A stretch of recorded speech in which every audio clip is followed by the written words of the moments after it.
Madalas ba mag-fog helmet mo gaya nito? Lalo na ngayon, malamig ang panahon at saka maulan. Kaya hindi mo maiwasan mag-blur ang helmet visor mo. Nag-check ako ng mga review kung anong pinakamagandang anti-fog sa helmet. At eto nga lumabas, Motowolf Anti-Fog Film. Test natin muna itong helmet na walang anti-fog film.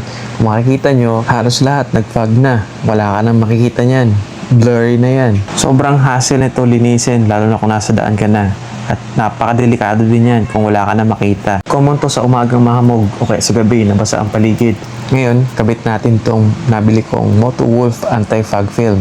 Pag binuksan mo siya, meron na siyang kasamang wet wipes, meron na rin cloth na pangpunas, meron siyang guide na sticker, itong may pula at puti. Ang unang gagawin natin, linisin muna natin itong lens, itong visor, ng wet wipes, and then yung cloth, make sure malinis siya at saka dry. Ngayon, tanggalin natin tong guide.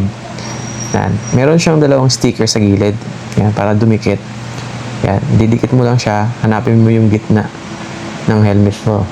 Yan, ganyan lang. Dali lang siya talaga. Yan. So, yan. Tingnan natin. Mayroon siyang arrow sa gitna. So, yan. Susundan mo lang yan. And then, tanggalin mo yung unang film. Make sure yung film na mayroong arrow din ang iiwan nyo. Kasi ako nagkamali ako dito eh. So, anyway, yan. Nahanap ko rin naman yung tamang position niya. And then, yeah. Dinikit na natin. Tanggalin na natin to.